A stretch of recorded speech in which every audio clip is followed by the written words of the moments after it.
right, well, this is Glenn from PlayStation Nation, and we're going to take a look at Project Cars. So I'm going to be streaming this today, but I'm also doing an HD recording of this session as well. So we're going to start with, from the very beginning, booting this game up for the first time.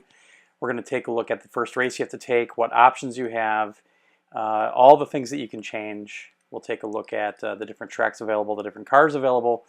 And then, hey, how about we play some games, like actually race a little bit. So you might see that little thing pop up in the upper right-hand corner when people comment, when people start watching the stream. Apologies for that on the recording. There's nothing I can do about that. It's always there. So let's get started. And we can skip this. You can watch that when you get the game yourself. And as you can hear, it comes through the speaker on the controller. And actually, if I turn this off, I'm going to turn this controller off quick. Alright. So right now I'm on the Thrustmaster T300 RS wheel. That's how I'm going to be playing the game for now. I might switch over to the analog controller later, the DualShock 4. So this is what you're going to have to choose from the beginning. Now, last night when I started playing this, I actually chose Pro. The problem I had is that Pro sets everything to Pro. It turns off all the assists, and I was having a lot of problems driving with it, I'll be honest. So today when I was messing with it the first time, I actually chose Amateur. And then I went in and turned off a couple of the assists that it turns on, and I'm having a much better time for it. And the reason that I bring this up is that even if you're like a Gran Turismo 6 veteran that you've been racing for a long time, you might still want to set it to Amateur and start tweaking some things here and there, like leave a couple of the assists on for a few days just so you get the feel of this game, because it is very different than GT6 and way, way different than Forza 5. Novice obviously is going to be too easy. Pro is just insanely difficult. It's full simulation. So I chose Amateur and I was having a much better time today. So that's what I'm going to choose. Thank you. Project Cars has now been tailored just for you. Now choose where you want to out of 3 options. You can access common areas of the game via the quick access menu. Yeah. So, as you can see, everything's available right away. But we'll go over here to the options, and we'll take a look at what we can and can't change, because I actually do want to change a couple of things right off the bat. So we'll just go through all these. Actually, first I'm going to turn the audio down. We had a lot of problems with that before. So I'm just going to turn the music all the way off, because if we put this up on YouTube, it's going to get dinged. Master volume, just because people couldn't hear my voice, I'm going to take it down to 40 for now. And the rest of the stuff will leave. Go to gameplay. So as you can see, a few of the assists are on. Braking assistance is crazy. It'll actually start braking for you, and that was really driving me insane the other day. Steering assistance, I'm not sure what it does, and I don't want to know. I'm going to turn off the anti-lock brakes. I'm going to leave the stability and traction control on for now because I'm just starting. They can be changed later on. I am going to turn the damage on, though, so that's performance impacting. I'm going to leave failures off because when I was streaming last night, out of nowhere, I was blowing an engine here and there. I think I blew like 4 or 5 engines. Ha ha ha ha. I'm also going to leave the tire wear and everything else the way it is for now. And then I can just hit R1, or that's the flappy paddle on my T300. I'm going to turn on, so the HUD level, you can actually turn the HUD all the way off. You can just leave the telemetry on, etc., etc. I'm going to leave it all on. I want to see the mirrors, everything else. The guideline I'm going to leave on for now until I learn some of the tracks better, but I will turn that off eventually. Track map I'm going to leave on just so I can glance over and know what's coming up. And the rest of the stuff I'm not really going to mess with. I'm not going to go metric. I don't care what Canada says. Now, the game actually will see that you have a wheel plugged in by default if it is a compatible wheel. I was playing earlier today, I was streaming with the Thrustmaster T80 driving wheel, which is also PS4 compatible, and it saw it. It set everything else up for me. One of the things I did have to do on that wheel was change the dead zone, and I'll show you that in a second. For now, I'm going to leave the automatic gearing on again so I can get used to things. I do have the full 7-gear shifter on the T300, so I'll move to that eventually. I can also do sequential shifting with the paddles, the flappy paddles.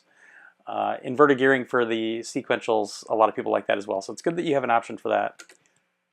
So here, the dead zone. Now, this you'll have to play with a little bit depending on your preferences. I'm going to up it one notch just to see how it goes with the T300. The rest of this stuff I'm going to leave the way it is. In this next screen, you can actually assign every single button available on your controller, I think, except for the share button. I think that's the only one you can't redo. I'm not sure, I haven't tried. But you can completely customize your controls the way you want. It's pretty nice that they offer this. I'm very impressed with this game, just in terms of the amount of options you have for changing things around and making it the way you want to make it. Visuals. Post-processing filters, obviously I want to leave that on. Pretty much everything's on by default except for the heat haze, which I'm going to turn on, and the vignette, which I'm leaving on as well. But you can turn all this stuff off. It's pretty cool that you can, again, kind of customize this to whatever you want it to be. If you want to turn off the bloom from the sun when the sun's right in your eyes, we see that a lot in Drive Club, you can turn that off. So pretty awesome that you can do that. And then I'm not messing with this, I probably will in the future, but you have 7 different cameras available to you while you're racing, and you can actually change your field of view for every single one of these manually. So you don't have to have just a, one global change for that sort of thing. You can do it per camera.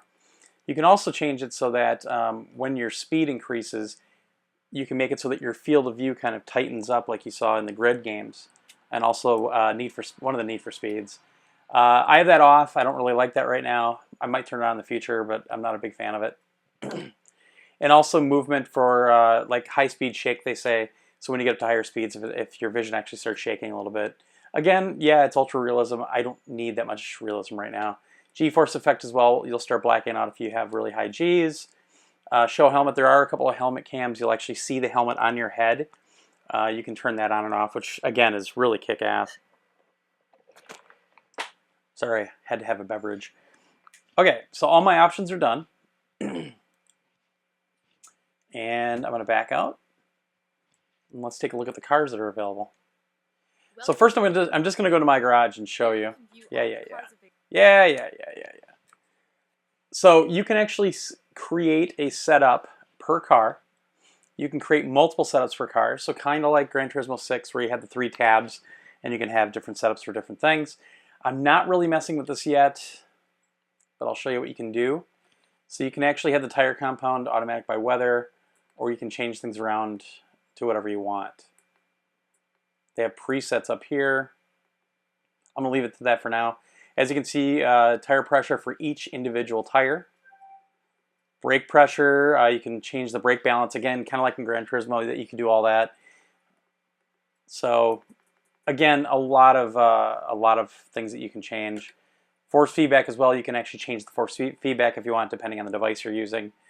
This will also affect the rumble in your DualShock 4. So, hey guys, hey Stoff, hey Lyndon, how's it going? And this will just show you everything at once, which I really like this. I really like this view. So, just gonna get out of there, and then I'll show you what you can do with the cars individually. Yeah, there are karting. I'm gonna skip the karting this time. So I'll just go to this, go to the Ariel. Actually, Ariel Adams is not a good one to go to. I'll go to the BMW. So as you see, right now I've got the 1 Series M Coupe. You can also change, well, this is a really bad view right now. You can change the paint selection. And it depends on the vehicle what's available, but there are usually a couple of different paint jobs that you can put on there. Ooh, Galileo. Oh, that's pretty nice. Oh! Looks like Stoffnader's boots in Destiny. Oh, there's a lot of paint jobs for this car. Oof. Actually, I kind of like this one. I'm going to leave this one. Okay, so that's also my default car now. So I'm not going to show you every car in the garage because the garage is a real pain in the butt. But you can actually set things in your profile as well. Yeah, I'll let her tell you. Compare your stats with friends, view your highlights, and share content. Your profile shows a breakdown of what you like playing, your affinity with particular cars, motorsports, and tracks, your online performance record, and online reputation. Compare this with friends to see the unique driver journeys you've both taken. So in here, it'll give you all your stats. Races entered, wins, hours played, etc., etc. Now, I have nothing in here because I was playing on a different profile yesterday. So I'm starting from scratch, and that's what's so cool about this video. You don't hear the game at all. I turned it down like I did today. You might hear it when I'm racing, so it'll be really low in the menus probably. Succeed in your chosen motorsport? You're not hearing the game at all, though? We'll see about that. Tab yeah. lists all your favorite photos and replays that you've saved. Let me check the audio here too.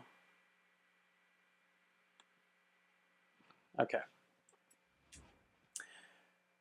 That's one thing about the audio mix in this game. It seems really off. Let me do a race really quick to make sure you guys can hear me. I'll just do a solo race for now. Yeah. So...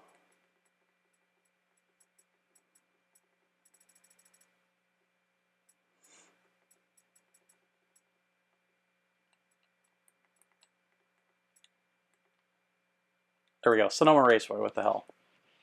And we'll take the BMW out. How about that?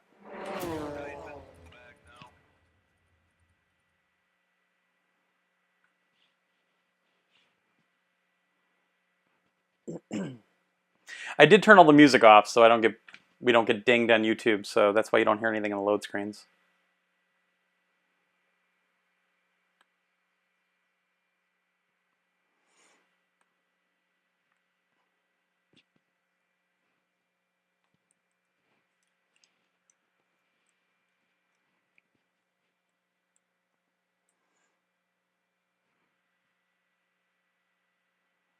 Okay, so you're still hearing. Well, we'll see how it goes. I had it at 30, the main volume at 30 when I was streaming earlier. I have it at 40 now.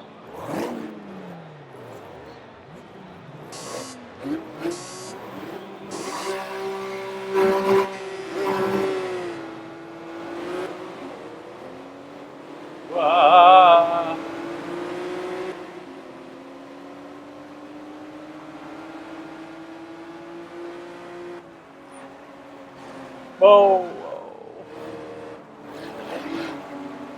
It's weird going from that T80 wheel to this wheel.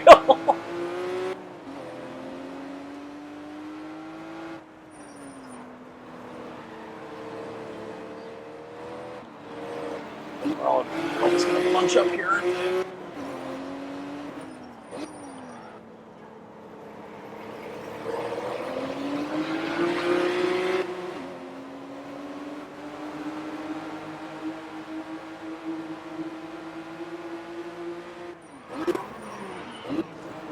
Whoa.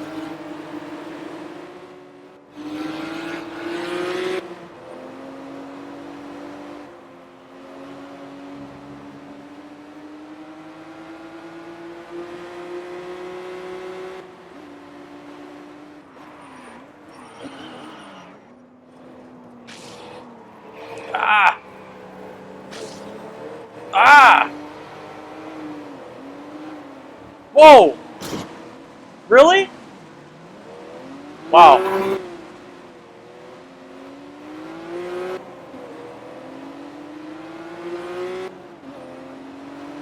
As I've said before, it seems like the AI is either really stupid or really aggressive. I think it's a little bit of both. They definitely...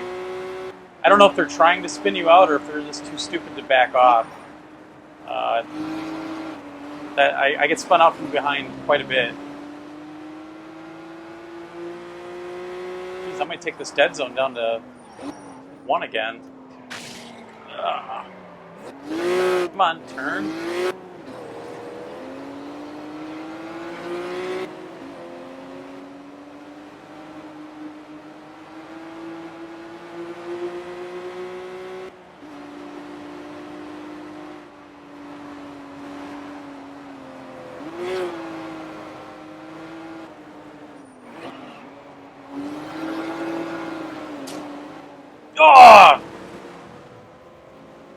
Wow.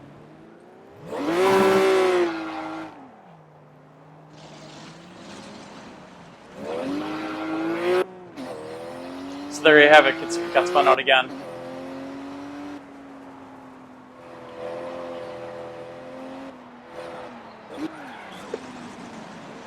Or else this beamer just sucks.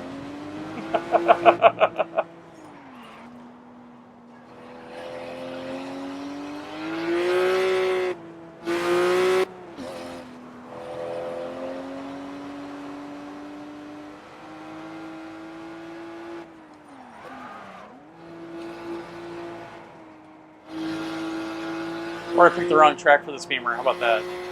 Or I just really stink. Which is a good possibility.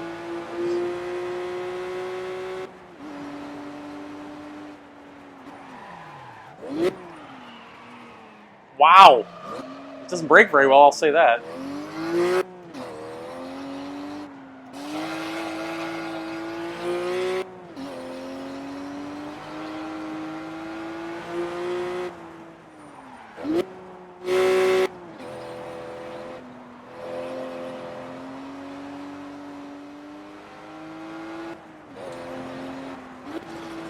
Whoa, whoa, whoa, whoa, whoa, whoa.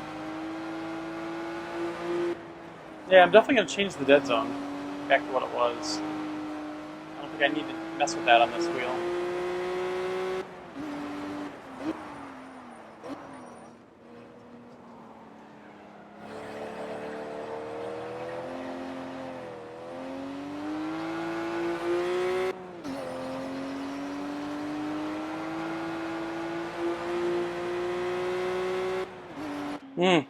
Alright.